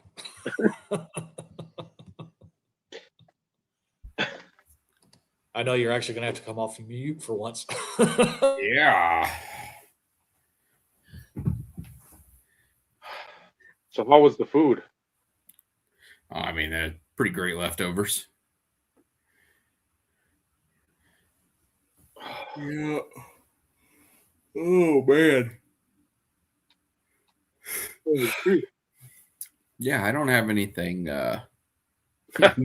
beneficial to the topic of tonight's. I figured as much. And I know you're, like Steven mentioned, you're not enamored with it. And the only thing I've said it too, and you know this, I want to get people that when we're sitting at whatever we're sitting at for subscribers, and we've been sitting at that fucking number for years, it's not a jealousy thing when you see somebody just come on the scene and float way past you. It's the aspect of, I know this person has so much more to give than whoever's got 3,800 subs, 4,500, whatever the number is. It's like, what's the difference here? Because this person puts a 10-second stupid little edited beginning with some fucking dumb graphics in, all of a sudden that makes it better when the video is the exact same quality as yours, mine, anyone else's. I don't understand. My logic part of the brain is like, that guy's not showing anything great or anything greater than you are with, again, the shit you pick up. Sure, Clay Matthews isn't the most popular player, but you're not picking up like a Topps card and you're just like, hey, I got this Topps Clay Matthews. Mm-hmm. And that's like your video. Yeah. You're picking up fucking, again, monsters in the player collecting world, in the team collecting world, in that particular card brand world. And then you move off those. And now you're picking up Favre. You're picking up Rodgers. I mean, you're not picking up fucking Don Makowski autos like. I mean, you might want one. And let me tell you, as somebody who is in Packers groups, it absolutely blows my mind watching the people that were spending hundreds or even thousands of dollars on Michael Pratt. Why? He was never going to play as a Green Bay Packer. No. Why? No. Why? And then you're left with them. You can hang out and talk with the guy who is collecting Sean Clifford. Yeah.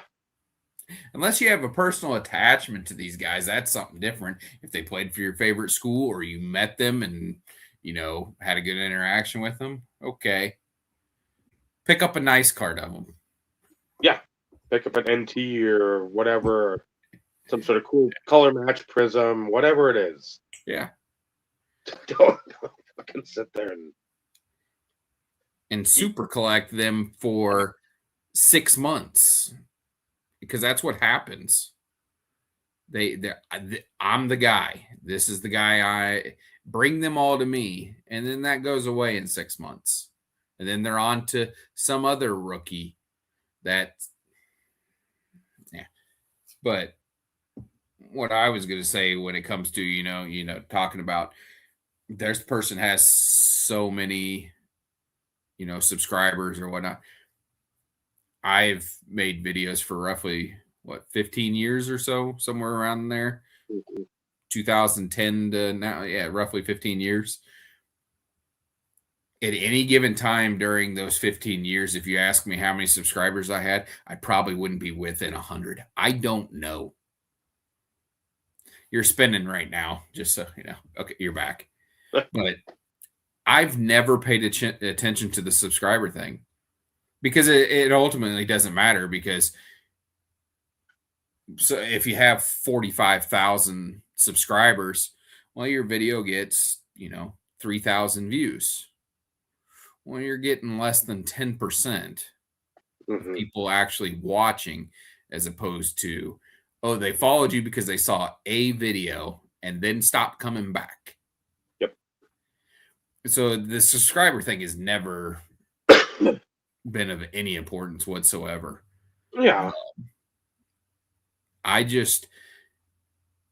like making my videos because I like talking about the cards that I pick up. And then that there is just kind of, it's an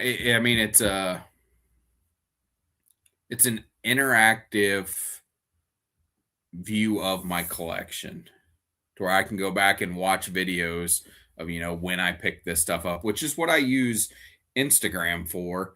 I post cards that way. I can go back and look and see whenever I got it, but I also archive anything I move, so it isn't. If you see a card posted on my Instagram, I own it. I still own it. It's in my collection. So that's what I use them for. The Instagram is mainly just so there's a digital copy of my collection.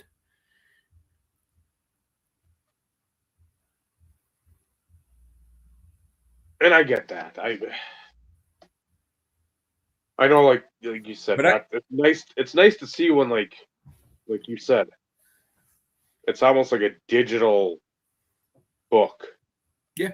With It's a every photo video, album. every video being a chapter in the book. Yeah. Like, hey, I go back 6 years. What was I picking up? I mean, I know what I was picking up, but what did I pick up at this particular juncture? And I mean, that's where it's like different between us and a lot of the folks now. It's like you're seeing I mean, if you put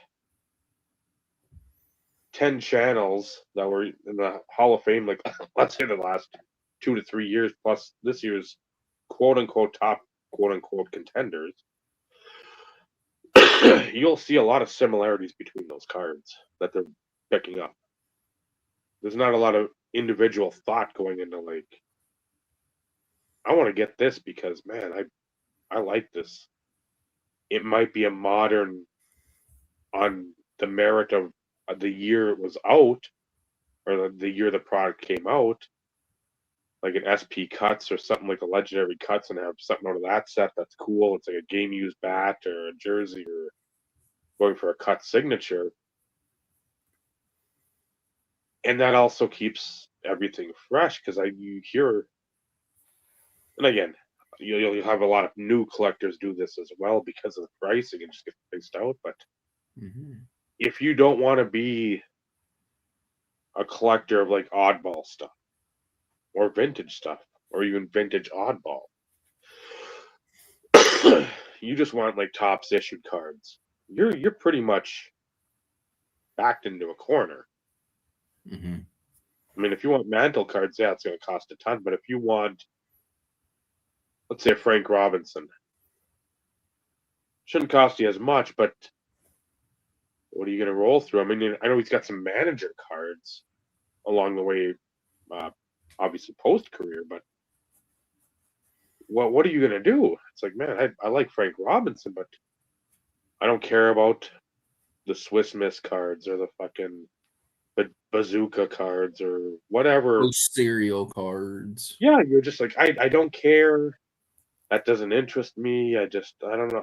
I like some of the newer stuff, but then it's almost an internal conflict, which doesn't need to be an internal conflict. Yeah. Because if you like the fucking cards and you can Buy it. afford the cards comfortably, get them. And if somebody says, well, that's not a 71 Frank Robinson, say, my dick's not the same size as yours. Are we bitching about that too? Like, who cares? I wasn't in live in 71. Why do I give a fuck about that card? Yeah. If I can get a jersey card from it, it's from Upper Deck or fucking Donruss Leaf Playoff, and hey, it's got an auto on it. That's a fucking pretty sharp card. Wow. It's not part of a registry. Cool. I don't care. Like, what the fuck does that matter? And that seems like to me, when I watch a lot of these videos, which I don't anymore, thankfully, it's like the prevailing thought process. Like, if this isn't that type of card, somehow it's devalued because it isn't that type of card. It's not a graded card. I can't sit there and be part of a list or be part of a clan to show it off and like huddle around the fucking campfire and be like, tell me your 52 Topps mantle story. Like, no, just collect what you like. Be happy with what you collect. Because once you start doing hey, so-and-so's got that, I really like that card. I don't know if I can afford it, but I'm going to try to afford it. Why? That's when you get into trouble. Mm-hmm. When you start...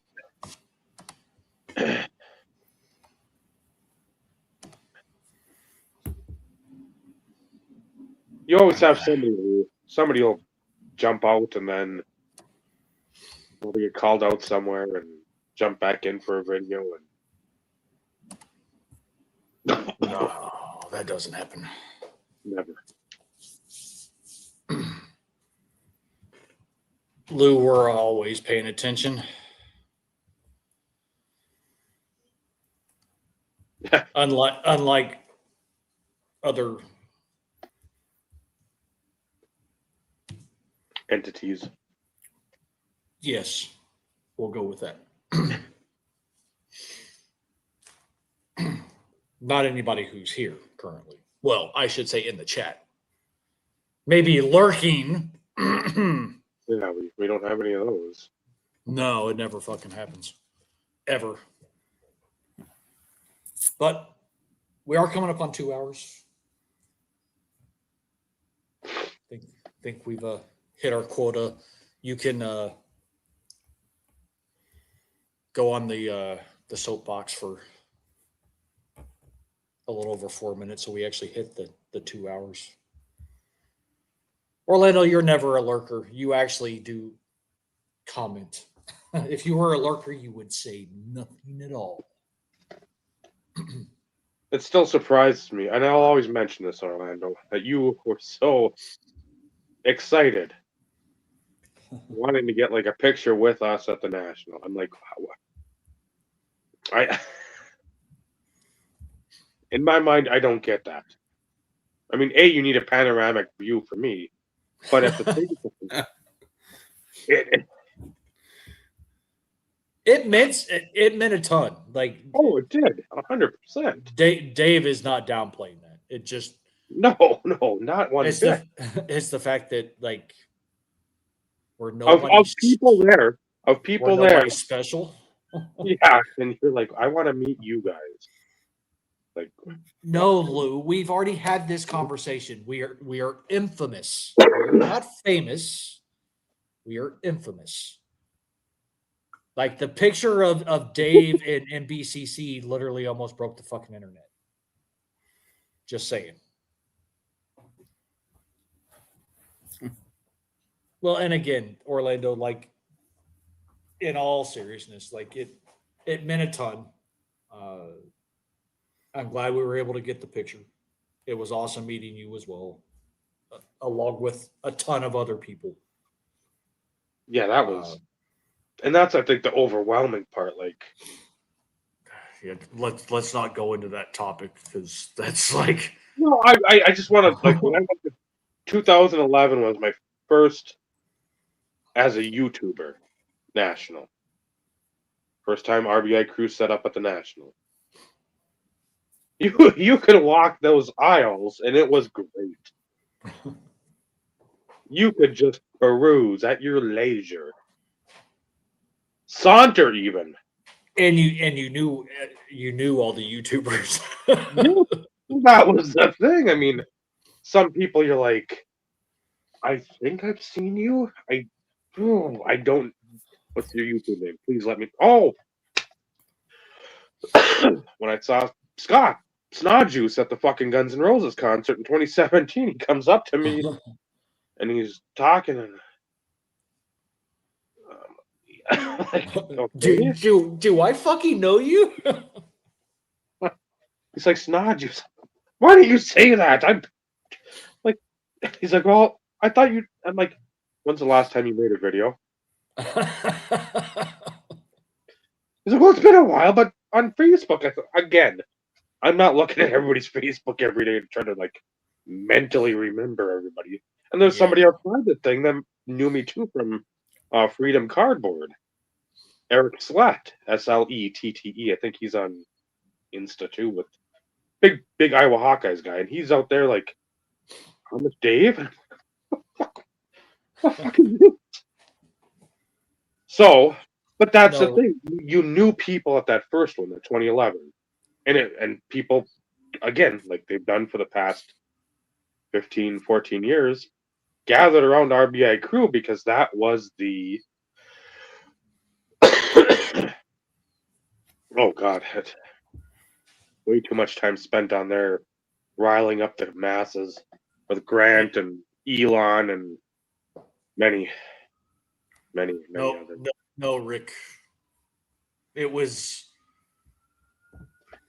on the agenda and it was talked about, but it faded very quickly for a multitude of reasons. But we can't say that 27 is out of the question, but I think we're pretty much all shooting for Detroit 28. So If all else fails, Carlos, that would be the one you would want to try and make. Although we have talked about trying to get up to the expo. Yeah, and that But needs to be that has to happen sooner rather than later. That one could prove a little bit more difficult for me, but it's still doable. One, I need to renew my passport for one. Correct. Uh, That's what I got to too.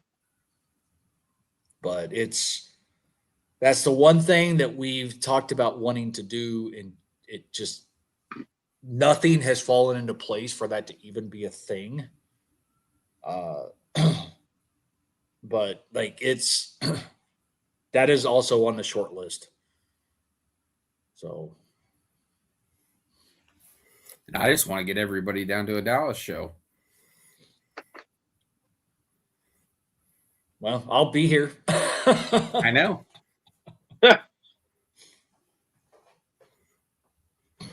Yeah, there you go. Like all you fuckers need to come to Dallas. If you ask anybody who goes to the Dallas show, they'll tell you it's national-ish I got as far as the card quality. I was gonna say there's great cards in the room. Is there like an Airbnb out in the middle of nowhere, almost like a ranch style setting that would be available for?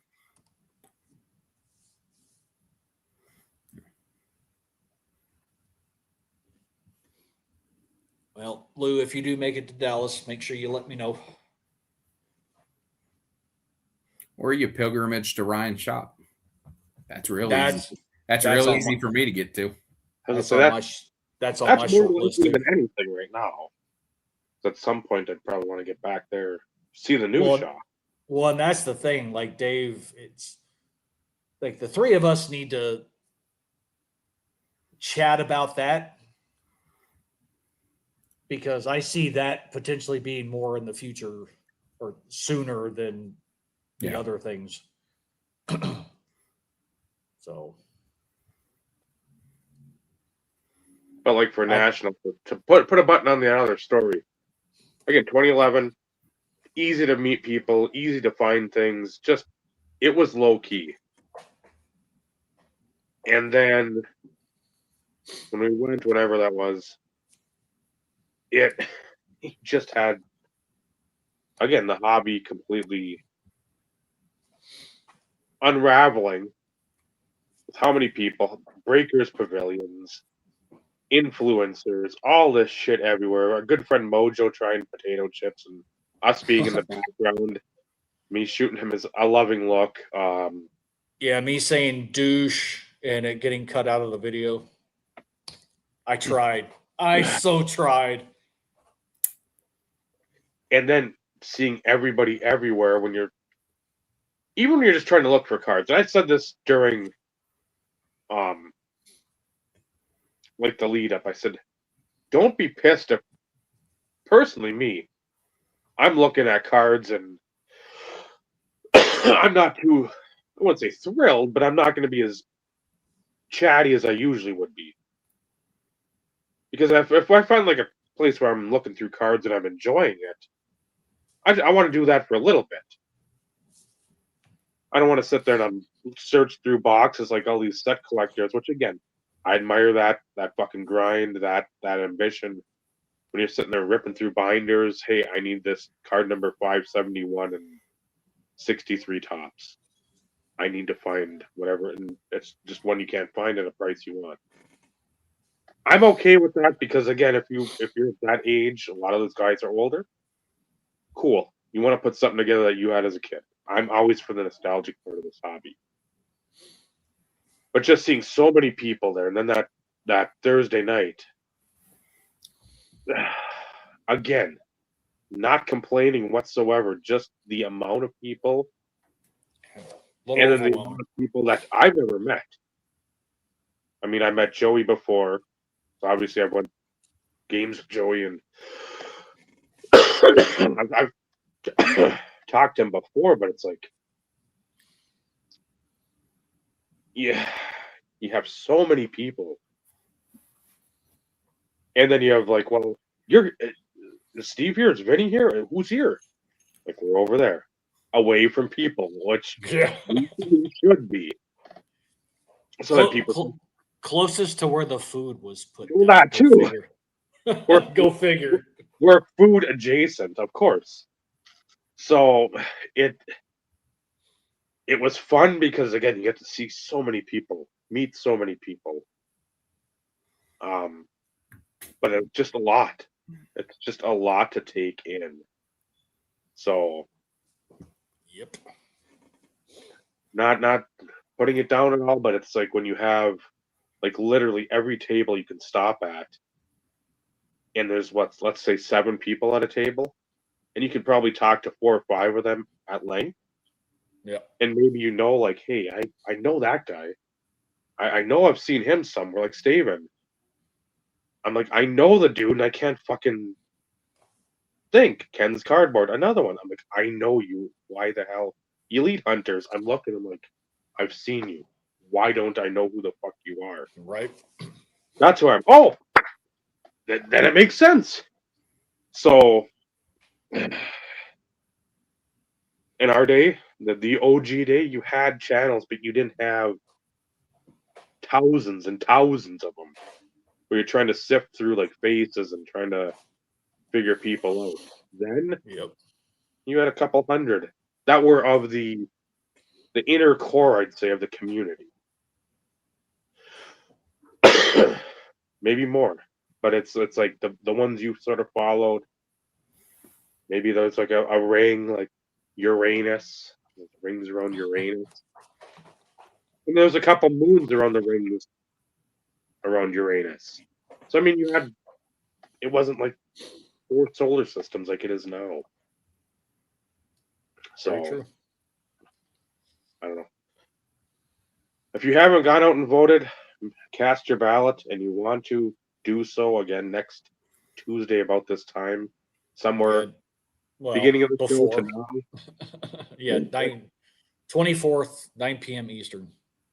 So get in by 8 Central Time, 7 Mountain, 6 Pacific. And nobody cares if you're in Alaska because that place doesn't count. Or in California from after moving Alaska. And no, that doesn't include you, Lou.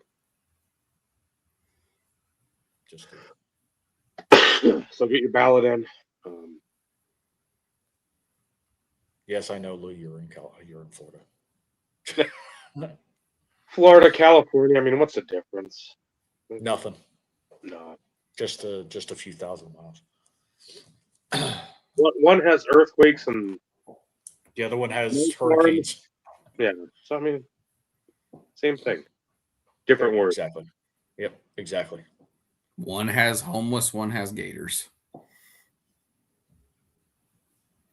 Gators eat homeless. I think Steve just proposed a solution. Okay, that was a little dark. Hey, you put it out there. I'm just endorsing it. I'm aware, but that's a little dark. But nah, there's not a big difference, Lou. Just accept it. Anyways. So, with that, even the lurkers that didn't choose to comment, which is okay. We know you're out there. It's like crop dusting an aisle at the store. You knew you were there. You knew you were there. If you get out of the aisle soon enough, nobody else knows you were there. So, thank you for watching. Thank you for commenting. Give the video a thumbs down, thumbs up, whatever you want to do. Don't tell anybody about it, because again, you don't want to be shunned from whatever other community you're in. I think same time next week. I think playoff game will be Wednesday for girls basketball, but more than likely Tuesday is only 95%. So we'll figure something out for then. We'll There might be a placeholder that looks vaguely similar to this week. I wonder why. Don't know. I don't know where I put it. I had my little list. I took that picture of with all the people that didn't vote for the OG guys. So, Well, you need to add. You need to add some more to the list. yep. Just saying. So,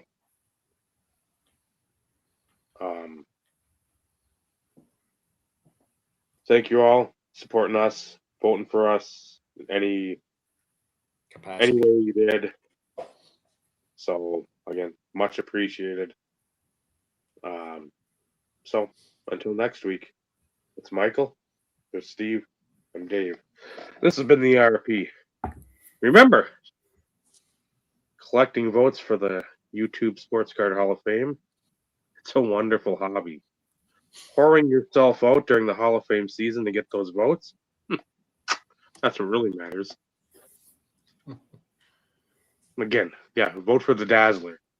There you Good go. night, everyone. Amen. Good night, everybody. Good night.